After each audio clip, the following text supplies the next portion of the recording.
Any drug that doesn't do what it's supposed to do in malaria can have immediate and fatal consequences. Fake or substandard anti-malaria drugs are particularly worrying because malaria can kill in a matter of hours. The World Health Organization estimates that 200,000 children die every year from poorly formulated and poorly administered drugs. A child every minute, maybe, something of that order, maybe a child every 2 minutes dying from malaria, which wouldn't have died had they had access to decent drugs. What we're trying to do is to collect these drugs, test them, inform the World Health Organization and national agencies where we find a problem. We would like to get labs for 5 or 6 African countries. Our aim over the next year is to raise about $100,000 so that we can do this. We could do with your help.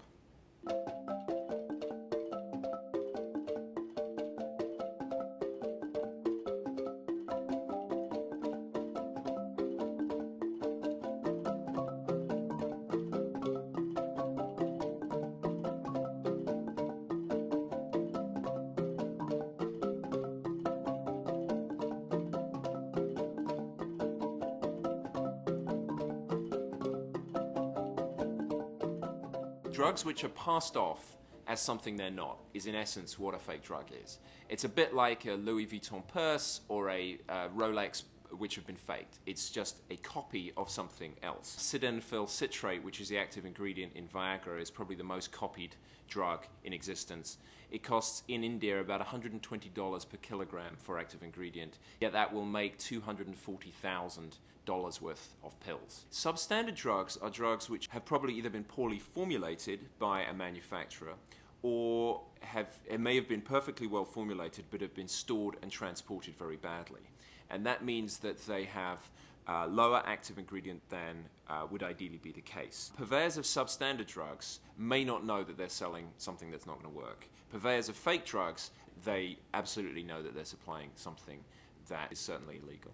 The problem with substandards is, and for fakes where they're putting active ingredient in the pills but not at the high enough concentration, is you get in the jargon what's known as a sublethal dose. Drugs which are not well enough formulated or have too few active ingredients or not enough active ingredient to work in the first place. Even if you take the drugs that you're supposed to take, you are likely to build up resistance across the population. In developing countries, it's a massive problem. It may run into as many as 1 million deaths a year. There are routinely tens of thousands of deaths in places like China and India, who are the main manufacturers of a lot of these drugs, but also in the countries which received them.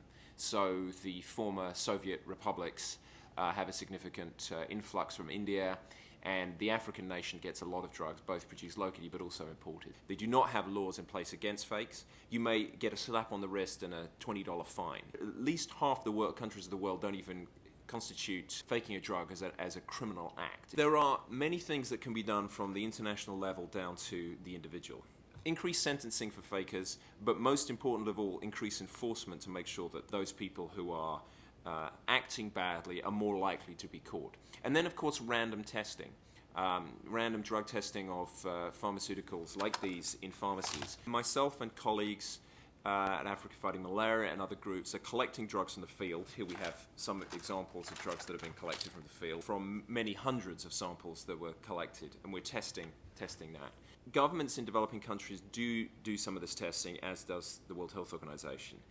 But often, and actually does the pharmaceutical industry, but all have reasons to not necessarily be entirely transparent. The pharmaceutical industry wants to protect its brand. It's not necessarily going to be interested in embarrassing itself when it finds some fakes. It wants to stop them, absolutely. Again, they don't want to be overtly transparent because it's an embarrassment to the corporations in their country and hence to their country. What we're trying to do is to collect these drugs, test them, inform the World Health Organization and national agencies where we find a problem. Transparency certainly drives better policies. We've seen this in other areas of anti-malaria control, and it's certainly going to be the case with this. So we need to expose where the problems exist, and by our random testing we're doing that. We would like to get labs for 5 or 6 African countries, so that the key countries which act as, if you like, reference standards for different parts of the world. So Kenya and Uganda are seen as being pivotal countries for Eastern Africa, Nigeria, Ghana for Western Africa.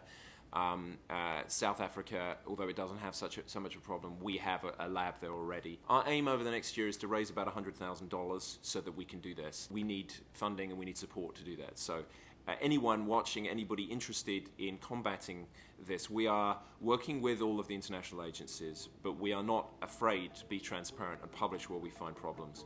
We could do with your help.